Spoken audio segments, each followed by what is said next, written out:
Hey guys, my name is Sebastian Garcia, and this is a channel where we forget about the bad stuff that's going on and we look at some of the good things that happened today, beginning with 117,000 jobs being created. Now, even though 9.1% unemployment rate is still pretty high, it's good to know that more jobs are being created every month, and the statistic that's very good is that the fact that the wage rate is going up. What that means is that there's less minimum wage jobs being created and more higher paying jobs. In other words, it's not Panera Bread hiring so much anymore, but also people with degrees getting the jobs that they seek. Now, there's positive news because no matter what side you're on, you have to be optimistic about the future. And with the Dow so low, at least it's a positive light on our economic situation. Now, talking about the job market, our next story comes from Huntington, Indiana, which is about a man named David Bai who owns a burger joint named the Malta House. Now, the Malta House is a place that only hires homeless people. By doing so, they enter a one-year program where they learn different skills. So after the program, they can go into the job market and get a different job. Now, by doing this, you create a program that they only get a job, but he also gives them housing and meals. So all they have to worry about is learning the job and learning different things. Now, this is great because it goes back to the old Chinese proverb where if you give a homeless man change, he'll eat for a day. But if you get him a job, he can get his own food.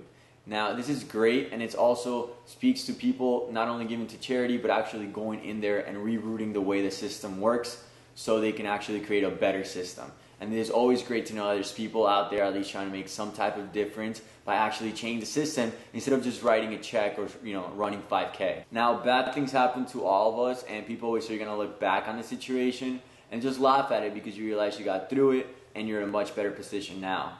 Well, this next story is about a 42-year-old man named Michael Trapp. He is an airline pilot who was stuck in water for 18 hours.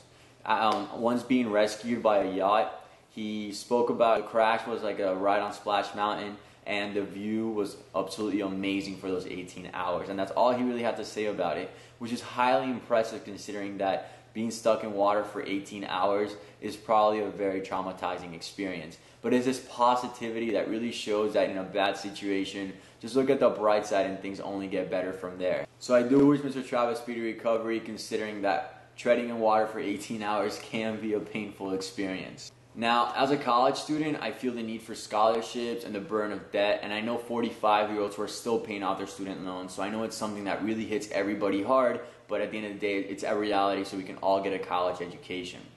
Now, Mr. Gui won a $40,000 scholarship in a free throw contest for high-achieving basketball students his senior year of high school. Now, it turns out after he wins this contest, he gets a full-ride scholarship a couple weeks later to California State University at Northridge, and it was his first choice school. And the NCAA tells him that he can keep the $40,000 for anything he wants, whether it's academic or not. Now, what does he decide to do with the money?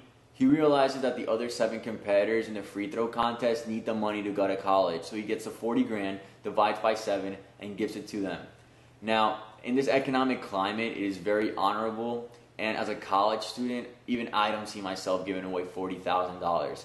I need money for books, food, etc. And just giving money away because you realize other people need it more than you do is something that is so honorable that's why he's our citizen of the day. Now, I thought I was all done because I wanted to make the first video short, but then I realized and I read this story and it really made me think because a lot of us see other people as selfish and see society as something that doesn't really help others. And then this story comes along and really kind of sheds a positive light in that whole topic. Howard Snitzer from Minnesota had a heart attack in the sidewalk in the middle of a small town where the nearest hospital was 35 miles away. So what did the people of rural Hoodview do? They carried out what is said to be the longest CPR resuscitation ever.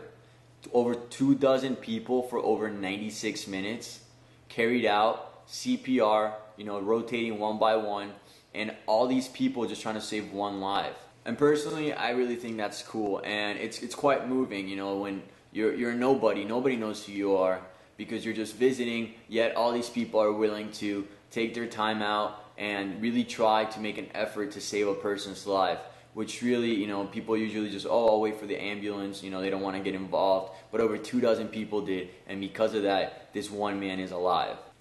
All of today's stories are in the description, and don't forget to subscribe and like the video as it lets other people know that the world was good today.